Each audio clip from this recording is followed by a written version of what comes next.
Olá, boa tarde, tudo bem? Meu nome é Andresa, tá? Eu sou médica hematologista, trabalho no Instituto do Câncer do Estado, aqui no ICESP, no final da Paulista, e também sou uma das médicas colaboradoras da residência médica de hematologia e hemoterapia do Hospital das Clínicas. Então, hoje a gente vai falar, vai dar uma introdução nas neoplasias oncohematológicas, vamos falar de vários temas. E se vocês tiverem alguma dúvida, qualquer coisa que não entenderem, é só me interromper, tá?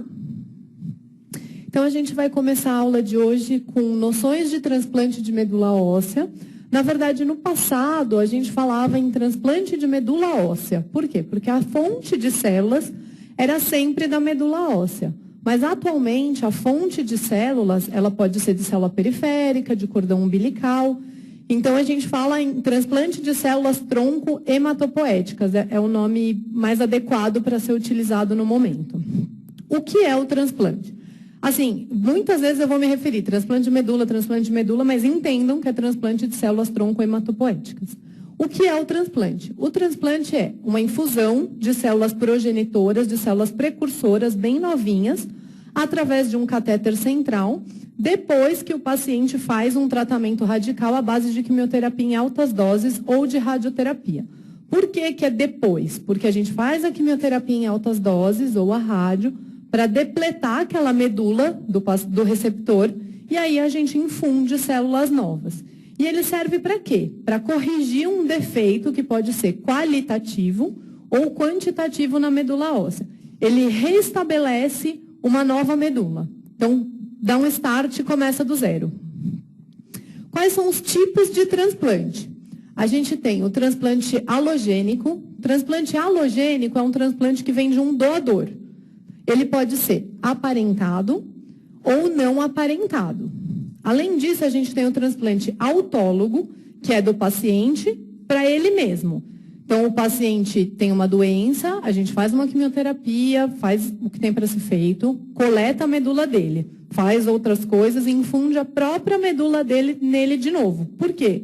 Para a gente dar esse restart, esse recomeço, fazer com que as coisas comecem no sentido certo, digamos assim. A gente tem o transplante singênico, que é um transplante halogênico, ou seja, que precisa de um doador, mas que o doador é um irmão gêmeo. Então, ele é igual ao paciente que está recebendo. Então, por isso ele tem um nome diferente, chama singênico. E a gente tem o transplante de células de cordão umbilical. Então, assim, só para vocês entenderem como é que aconteceu um pouquinho o transplante, já em final de 1800, foi o primeiro relato de medula, né, de infusão de medula em outro paciente, que foi dada uma medula oral em pacientes que tinham anemia. Aí, em 1937, o transplante foi uma medula óssea fresca, foi injetada via intramuscular num receptor. E, obviamente, que nenhum desses funcionou. Em 1940, foi a primeira infusão intramedular com um doador aparentado em pacientes que tinham anemia plásica. Então, ele pegou o irmão, coletou a medula e injetou na medula do aplásico. Foi a primeira vez. E esse paciente diminuiu o número de transfusões que ele precisava. Em 1964, a gente descobriu o HLA. O HLA em humanos, porque meados da década de 50 foi descoberto o HLA de ratos, camundongos.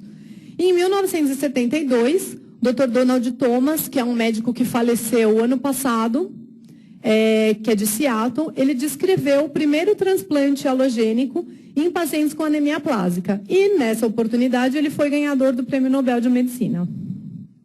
Então, só para vocês entenderem, né, é basicamente a mesma coisa, mais ou menos na década de 60 foi feito um transplante entre gêmeos. Aí aqui, ó, na década de 70, né, em 72, o Dr. Donald Thomas fez um transplante halogênico aparentado em pacientes com imunodeficiência, que na verdade era anemia plásica, e aí foi desenvolvendo. Em 85 foi feito o primeiro transplante para talassemia, e depois, com o passar dos anos, os regimes de intensidade reduzida e os transplantes autólogos também. Quais são as indicações de transplante? Todas as doenças oncohematológicas têm transplante? Têm indicação? Algumas. Tá? Então, assim, basicamente, as doenças oncohematológicas, todas têm indicação de transplante, seja ele alogênico ou autólogo. Cada uma tem a sua indicação. Então, as leucemias agudas, elas sempre têm indicação de transplante alogênico, tanto a mieloide aguda quanto a linfóide aguda. A leucemia mieloide crônica e a leucemia linfóide crônica também transplante alogênico. Síndromes mielodisplásicas também. As neoplasias linfóides crônicas, por exemplo, o linfoma não Hodgkin, o mieloma, elas têm indicação de transplante autólogo inicialmente, para você consolidar o tratamento. O mieloma múltiplo também. A amiloidose também pode, você faz uma quimioterapia de indução e consolida com transplante autólogo.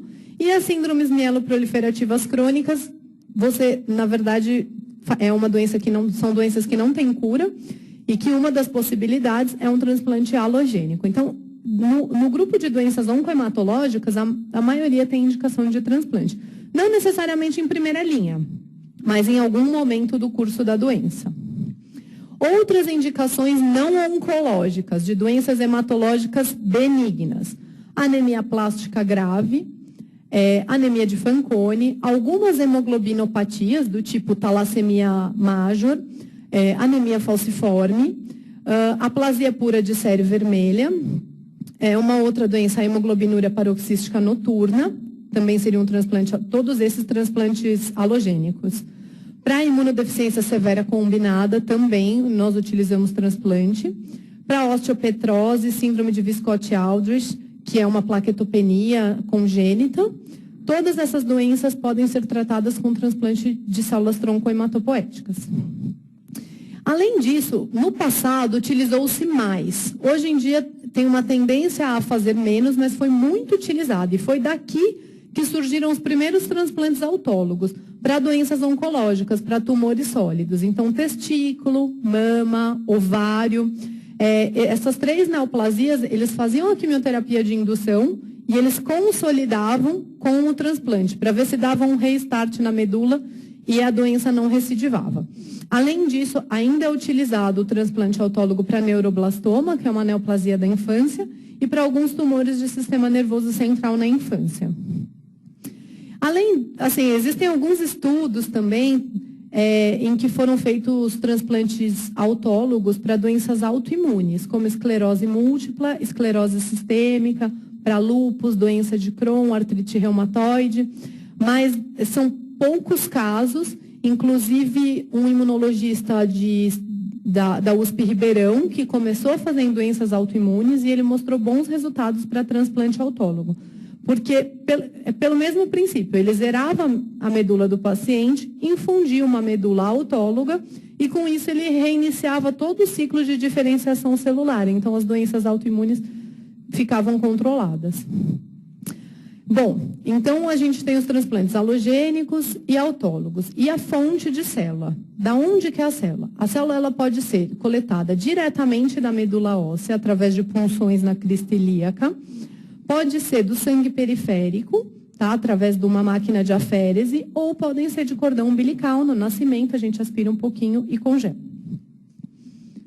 Então, aqui é uma punção de medula direto da crista ilíaca, é feita no centro cirúrgico, com o paciente sob anestesia geral.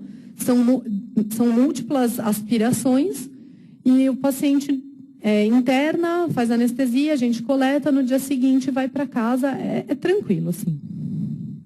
Aqui é a coleta de células tronco periféricas através de uma máquina de aférese.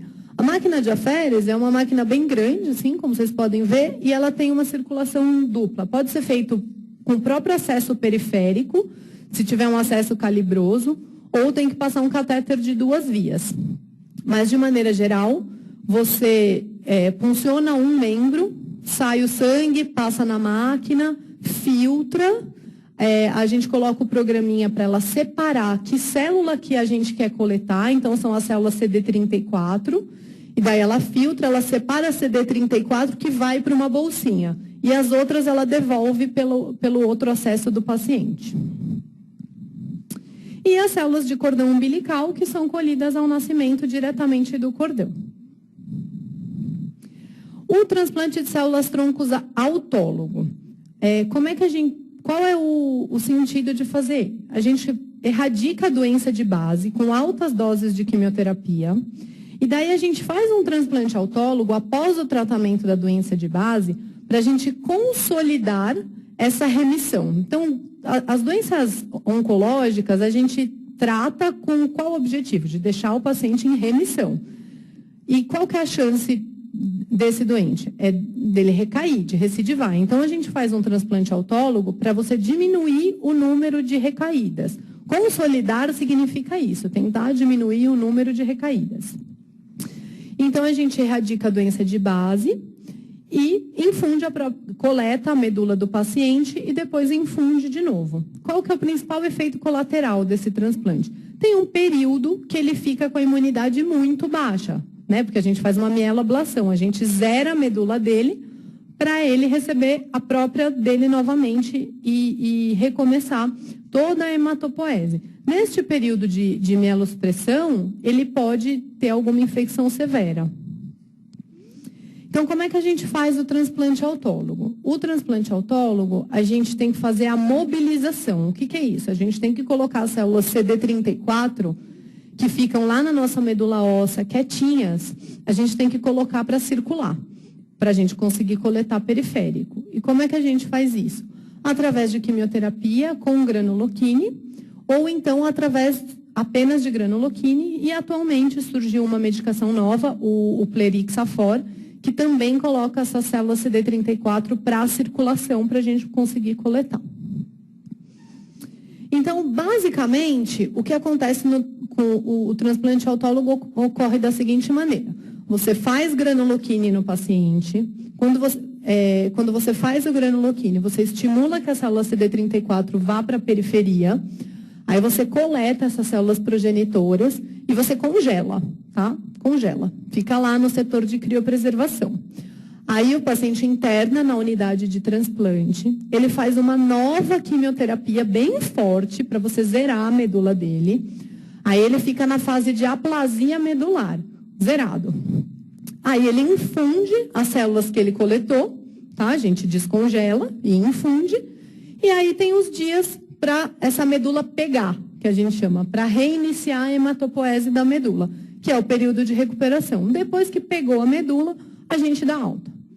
Quantos dias demora mais ou menos para pegar a medula de um autólogo? 12. Entre 10 e 12. Em média é isso. E a gente considera que a medula pegou quando ele tem neutrófilos acima de 500 por 3 dias consecutivos e plaqueta acima de 20 mil por 3 dias consecutivos sem necessidade transfusional. Então, a plaqueta se manteve acima de 20 mil sem necessidade de transfusão. E nesses 12 dias, como é que faz se a plaqueta cair? Transfunde. Dá todo o aporte transfusional, tanto de plaquetas quanto de concentrado de hemácias, trata febre, trata infecção, e a gente vai segurando o doente na unidade. Tá? Já o transplante alogênico, ele é muito mais complicado. Por quê? Porque alogênico é de um doador para um receptor, né? Então, você está colocando coisas de uma pessoa em outra. Basicamente é isso. Então, ele tem algumas nuances diferentes. Então, a primeira coisa, ele tem algumas fases, né? Então, a primeira coisa é a seleção de doador. Depois, a gente tem que fazer o condicionamento e a mobilização para coletar. A gente tem que fazer essas duas coisas ao mesmo tempo. Depois que a gente coletou, a gente faz o transplante no receptor. Aí a gente tem as complicações pós-transplante imediatas e as complicações pós-transplante tardias. Então, a primeira coisa que a gente tem que fazer é selecionar o doador. Como é que a gente seleciona um doador de medula óssea, alguém compatível? A primeira coisa que a gente vê é o HLA. O HLA é o antígeno leucocitário humano. Ele foi descoberto na década de 60, em 64. Ele fica no cromossomo 6. O HLA, ele é nossa memória imunológica. É a partir dele que a gente tem toda a nossa memória imunológica. E, né, na região do HLA, ele é dividido em várias classes. A classe A, B, C, DR e DQ. Então, quanto mais igual um paciente for do outro, melhor, mais compatível eles são. Então, esse aqui é assim que o paciente vem do registro de medula óssea, para a gente saber se ele é compatível ou não compatível. O de cima é o paciente. Então, a gente olha o locus. Então, o locus A. Lembra que o HLA tem o locus A, B, C, D, R, D, Q? Então, a gente vai olhar cada locus. A gente pega o cromossomo, olha a regiãozinha do HLA. Dentro da regiãozinha do HLA, a gente ainda abre para ver o locus. Entenderam? Então, para ver se é compatível, a gente olha um por um, né? Então, a gente olha o locus A, a denominação dele é 0201, 0301. Aí a gente olha se o possível doador é igual. Então, ó, 0201, ok. 0301, aqui é 2402, então não é igual. Quando não é igual, a gente fala que o paciente tem o quê? Ele tem um mismatch, tá? Chama mismatch quando o paciente não é igual. Então, a gente olha, na verdade, 10 nomenclaturas, né? 5 e são 2 em cada uma, são 10. O ideal é que seja 10 em 10, porque é o mais igual que pode ser. Dá para fazer transplante em paciente que é 9 em 10, que tem um mismatch? Dá. Dá para fazer com 8 em 10, mas o ideal é que seja o mais próximo possível. Então, a gente vai olhando cada locus, né? Esse paciente, por exemplo, ele tem um doador. Ele tem um doador 9 em 10. Das 10 regiões que a gente olhou, 9 do doador são iguais. Então, se ele não tiver nenhum doador melhor, possivelmente esse aqui vai ser o doador, tá? Então, o que acontece, né? No transplante de células-tronco? A gente tem na medula óssea o nicho perivascular. Lá ficam as células quiescentes, as células quietinhas, as células precursoras. Quando a gente estimula o paciente com granuloquine, essa célula que estava quietinha aqui, ela vai para a circulação, sai pelos sinusoides, vai para a circulação e a gente consegue coletar. Então, não é que as células nascem quando a gente estimula, elas circulam, entendeu? E aí, então, a primeira coisa do transplante alogênico, achar um doador compatível. Achamos. O que a gente vai fazer agora? A gente vai fazer uma coisa que chama regime de condicionamento. O que é o condicionamento? O condicionamento, ele é feito no receptor. O condicionamento é para você zerar a medula, as células daquele receptor que está doente.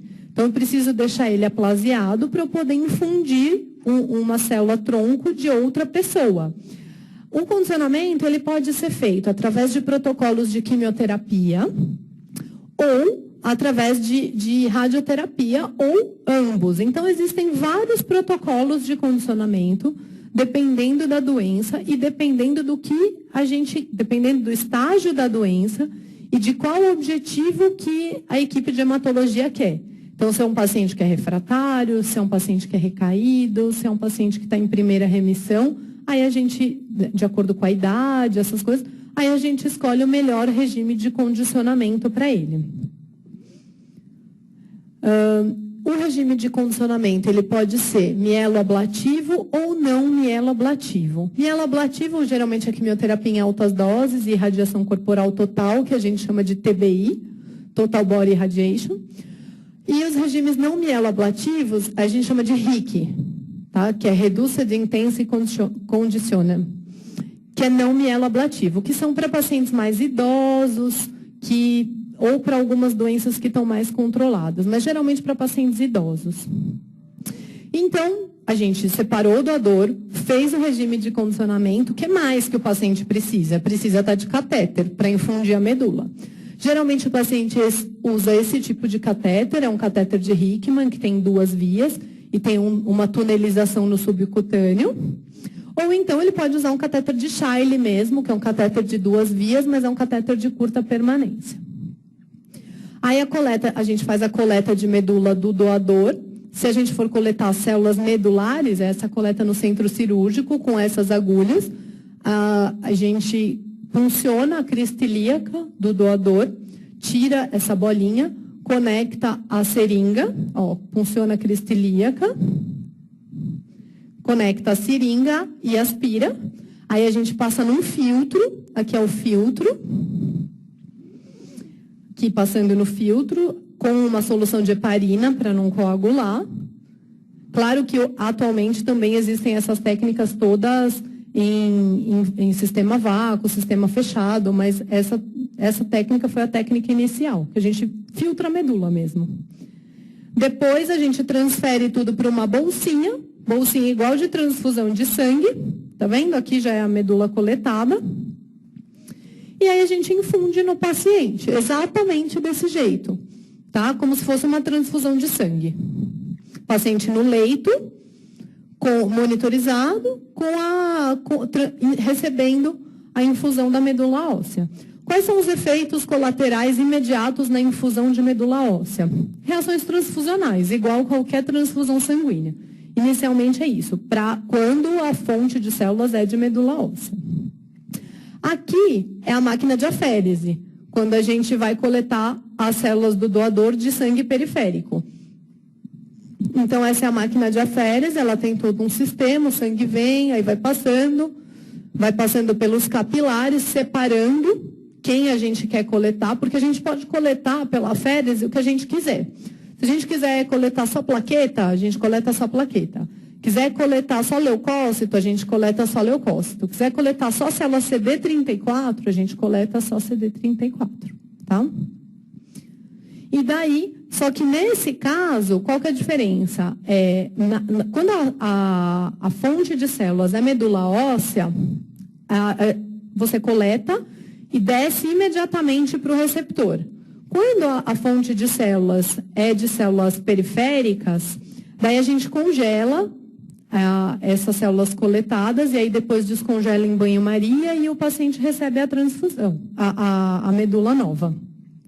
Então, isso vai para a unidade de criopreservação, a gente usa alguns conservantes, o conservante chama DMSO, e esse conservante, o DMSO, ele pode dar reação anafilática durante a infusão. Então, a gente tem que ficar mais atento e fazer outras medicações durante a infusão de células que foram coletadas de sangue periférico. Tá? Aqui é mais ou menos para vocês entenderem como funciona. Aqui tem um paciente que tem a doença, então ele tem células próprias, que são as verdinhas, e tem células da doença, que são células anormais. Aí a gente faz os esquemas de condicionamento, e aqui as laranjas são as células que ele vai receber do doador. Quando ele recebe as células do doador, as células dele já são muito poucas ou nenhuma, e aí você vai ter o quê? Célula da doença e células do doador que foram infundidas. E com o passar dos dias, né, só ficam as células do doador, tá? Porque as células do doador também combatem as células da doença. Vocês entenderam? Bom, então infundiu a célula. Quais são as complicações pós-transplante? As principais complicações são infecções. Então, a gente não faz a quimioterapia para zerar a medula e receber as células tronco. Então, nessa fase é a fase de aplasia. A fase de aplasia, ela é uma fase em que o paciente tem uma necessidade transfusional muito grande. Então, a gente transfunde praticamente todos os dias, porque a medula dele não produz nada. A gente queimou a medula dele de quimioterapia e a medula que ele recebeu ainda não funciona, ainda não pegou. Então, a gente transfunde o quanto precisar. E, além disso, a gente usa fatores de estimulador de colônia de granulócitos, que é o granuloquine, e espera essa medula pegar. Em média, o tempo para pegar a medula num autólogo é em torno de 10 dias e um halogênico 14 dias. Depende da fonte de células. Então, cordão, por exemplo, demora mais, demora 21 dias. Agora, de célula direto de medula, demora em torno de 14 dias. E aí começam as complicações. A gente tem as complicações agudas e as complicações crônicas, né? A principal complicação do transplante é a doença do enxerto contra o hospedeiro, ou GVHD, tá? Por quê? Porque o que a gente está fazendo? A gente está infundindo células de uma pessoa em outra. E por mais que eles sejam compatíveis, eles não são iguais. Dentro dessas células que a gente infunde os linfócitos T. a gente infunde os linfócitos T do doador. E esses linfócitos T do doador, que tem uma memória imunológica, que é a memória imunológica do doador, eles vão agir contra os antígenos que o receptor tiver. Então, consequentemente, o paciente vai ter uma reação antígeno-anticorpo, né? E pode desenvolver algumas doenças, alguns efeitos colaterais, que é o GVHD. Tá? O GVHD mais comum é em boca, olhos, fígado, intestino e pele. A gente fala que é um GVHD agudo até o 100º dia de transplante e crônico acima do 100º dia. Só que, se por um lado o GVHD, esses linfócitos T que foram infundidos, podem ser ruins para o receptor, porque causam GVHD, por outro lado, ele é muito útil. Por quê? Porque esses linfócitos T, ele age contra os antígenos ruins do receptor, causando efeitos colaterais. Mas ele também age caso esse receptor ele ainda tenha alguma doença, alguma célulazinha perdida, algum sinal de doença hematológica, esses linfócitos T vão agir contra essa doença também, causando o efeito do enxerto contra a leucemia, ou GVL. Entendeu? Então, eles podem ser danosos, causando GVHD, mas eles também são úteis no controle da doença, por causa do efeito GVL. Então, aqui, na verdade, é um paciente com GVHD de pele, tá? Então, assim, o GVHD, ele tem várias classificações e pode se apresentar de várias maneiras. Então, pode ser placas hipercrômicas, podem ser placas brancas, pode dar prurido, pode dar bolha, e depende da quantificação. Então, aqui é uma paciente com GVHD de pele nos membros superiores e no abdômen, tá? E como é que a gente previne o GVHD? Todo mundo vai ter GVHD? Não, a gente tenta prevenir. A prevenção é feita com imunossupressão. As principais drogas são a ciclosporina, o metotrexato, a prednisona e o micofenolato. E como é que a gente trata o GVHD? A gente imunossuprime esse paciente. Quando a gente dá um imunossupressor, a gente inibe aquele linfócito T e daí ele não vai agir contra os antígenos do receptor.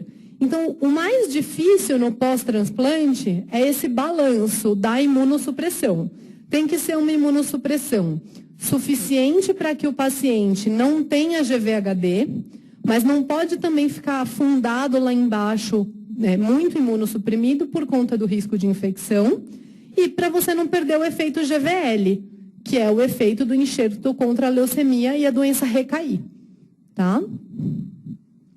Além disso, além do GVHD, a gente tem as complicações infecciosas. As complicações infecciosas são inúmeras, tá? E a gente faz uso frequentemente de antibióticos profiláticos. Então, para prevenir pneumocistose, a gente usa ou sulfas ou pentamidina. Para prevenir herpes, os pacientes tomam aciclovir. Para prevenir cândida, os pacientes tomam fluconazol. E praticamente 100% dos pacientes pós-transplante têm febre e tomam antibiótico. E daí segue o protocolo de neutropenia febril. A gente começa já com antibióticos de amplo espectro e vai escalonando de acordo com o quadro clínico do paciente. Então, o que acontece? O paciente ele pode ter os germes mais comuns na fase aguda e no TMO tardio. Na fase precoce, nos primeiros 30 dias, o que é mais comum? Infecções bacterianas, ou por translocação intestinal, ou porque o paciente às vezes tem mucosite, está com a mucosa muito sensível, acaba tendo infecção por espáfilo, o paciente está de catéter, colonização da pele também. A gente não pode esquecer que esse paciente é extremamente imunossuprimido, ele está zerado, a medula dele não tem nada, não tem neutrófilo para combater a infecção. E isso nos primeiros 30 dias. No período intermediário, entre o 30º e o 100º dia, esse paciente ele tem outras infecções. Então, às vezes, reativa a toxoplasmose, às vezes tem pneumocistose, citomegalovírus também, o paciente pode ter citomegalo agudo e citomegalo grave, pulmonar, neurológico.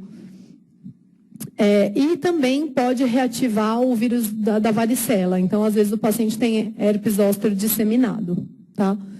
Passando o 100º dia, a maioria dos pacientes, assim, os autólogos não costumam ter novas infecções. Os halogênicos podem ter infecções, principalmente por germes encapsulados, e os pacientes de halogênico também podem ter mais infecção pós-centésimo dia, porque ainda estão com imunossupressão e às vezes estão usando corticoide em altas doses também para a gente tentar segurar um pouco a imunossupressão. Então, eles têm mais infecções por germes capsulados após o 100º dia. Além disso, eles podem ter também infecções por fungos filamentosos, que é bem comum a aspergilose pulmonar angioinvasiva, que a gente vê no pulmão, né, um nódulo único com halo, as culturas todas negativas, o paciente não melhora com antibiótico, a gente sempre tem que cobrir para fungo filamentoso.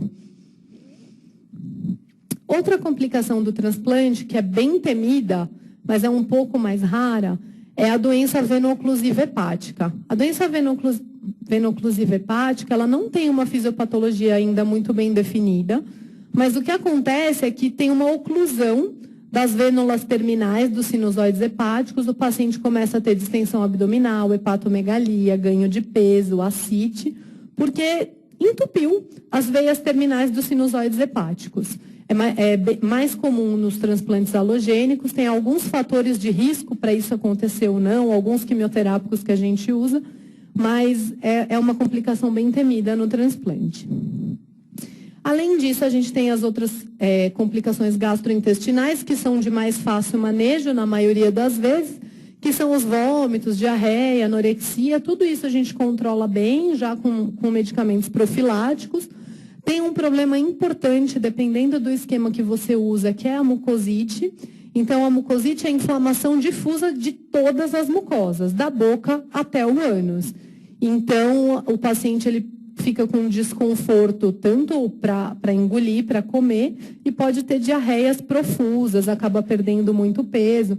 Em alguns casos, se a mucosite é muito severa, a gente tem que deixar o paciente em jejum e deixar ele com nutrição parenteral total para ver se melhora a diarreia e melhora o ganho de peso, tudo. Então, aqui é um paciente com mucosite.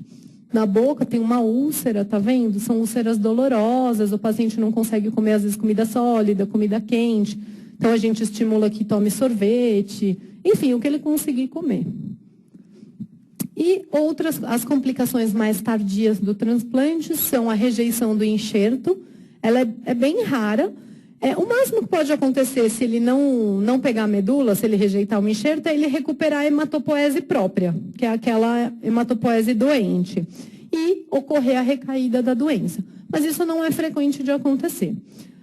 Além disso, esse paciente ele tem uma disfunção, apesar dele receber uma outra medula, às vezes a contagem de células está normal, mesmo assim ele tem uma disfunção imunológica. Essa recuperação imunológica ela é progressiva, ela vai melhorando.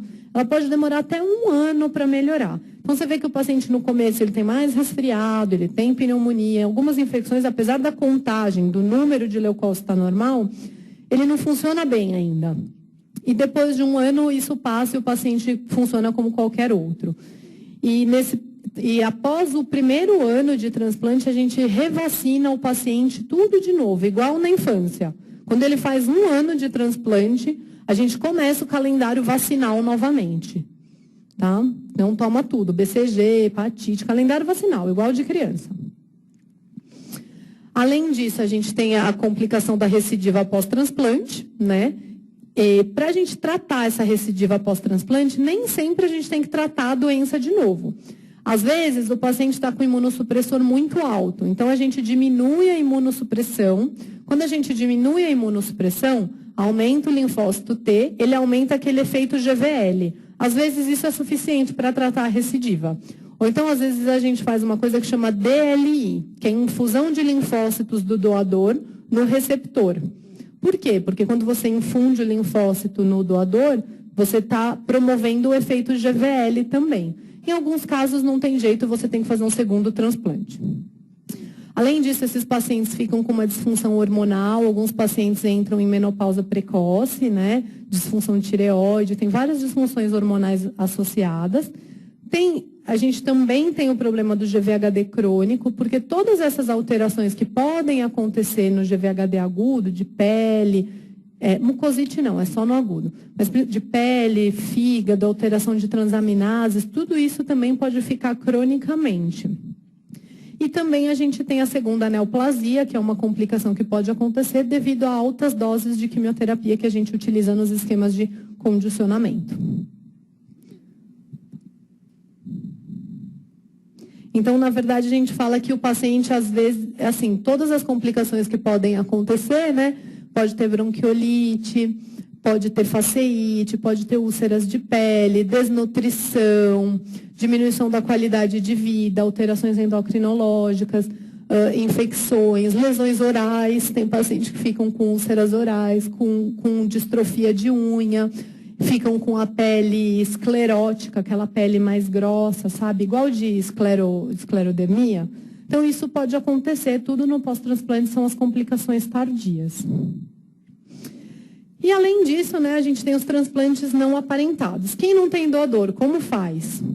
A gente tenta um não aparentado. Geralmente, 30% dos pacientes que não têm, dos pacientes que precisam de transplante têm um doador compatível familiar. E hoje, com a diminuição do número de filhos, às vezes nas famílias está cada vez mais difícil encontrar um doador mesmo, porque às vezes a pessoa só tem mais um irmão, então está cada vez mais difícil.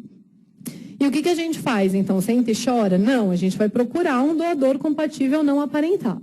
Os doadores, eles ficam cadastrados no Registro de Doadores de Medula Óssea Nacional, que é o REDOME. E os receptores, eles ficam no REREME, que é o Registro de Receptores de Medula. A gente cruza os dados, se tiver alguém parecido, a gente tipa os HLAs e vê se eles são compatíveis ou não. Esses são os bancos nacionais. Se não tiver no nacional, então se a gente tem um paciente no REREME que a gente não acha um doador no REDOME, aí a gente procura os doadores internacionais. Então, é isso do transplante. Se alguém tiver alguma dúvida de como doar, só para esclarecer, é só você procurar o hemocentro da cidade e coletar uma amostra de sangue periférico e atualizar seus dados. Com isso, o paciente fica cadastrado e as tipagens ficam sendo realizadas para todos os pacientes que estão cadastrados no REREME e que precisam de doador. Caso encontrem um doador, alguém seja compatível, o REDOME entra em contato e organiza como é feita a parte da doação. Tá? É isso. Agora a gente vai mudar o assunto. Então a gente deu uma ideia dos transplantes e agora a gente vai falar um pouquinho sobre mieloma múltiplo. Então o mieloma múltiplo, ele é uma neoplasia maligna hematológica em que você tem um acúmulo de plasmócitos clonais na medula óssea. Quem são os plasmócitos? Os plasmócitos, eles são os linfócitos B maduros que entraram em contato com algum antígeno e produziram imunoglobulinas no seu citoplasma. Então, quem secreta os anticorpos são os plasmócitos. Então, a gente tem os linfócitos B circulantes, né? Esses linfócitos B vão entrar em contato com algum antígeno, fungo, vírus, bactéria. Aí eles vão entrar em contato. Quando eles produzem as imunoglobulinas, os anticorpos contra esse antígeno, ele se diferencia em plasmócito. E aí o plasmócito secreta os anticorpos que vão se ligar no agente.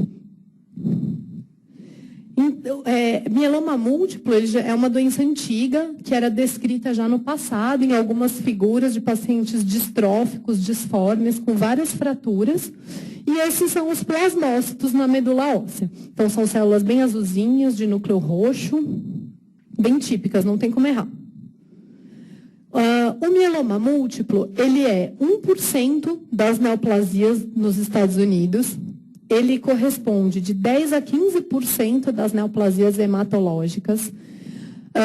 Ele é responsável por 20% das mortes por neoplasia hematológica, então tem uma alta mortalidade.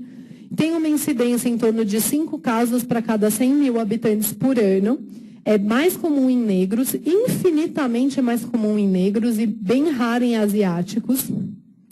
Tem uma predominância pelo sexo masculino, assim como todas as doenças hematológicas. De maneira geral, as doenças hematológicas acontecem mais em homens. Tem uma idade média de diagnóstico entre 65 e 70 anos. Abaixo dos 50 anos, somente 10% dos mielomas ocorrem abaixo dos 50 anos, e abaixo dos 40, apenas 2% dos mielomas. É raro, mas tem. E existe a gente não pode falar que é uma doença genética, mas existe uma relação em que pacientes que têm um familiar com mieloma têm um risco de 3,7 mais vezes de desenvolver mieloma também. A etiologia do mieloma ela é bem questionável, tá? A gente sabe que tem alguns fatores, como benzene, inseticida, radiação, que podem ser fatores de risco. Também tentou-se descrever uma relação com herpes vírus tipo 8 e também com algumas anormalidades cromossômicas, mas ainda não tem nada muito bem definido. Então, o que acontece no mieloma múltiplo?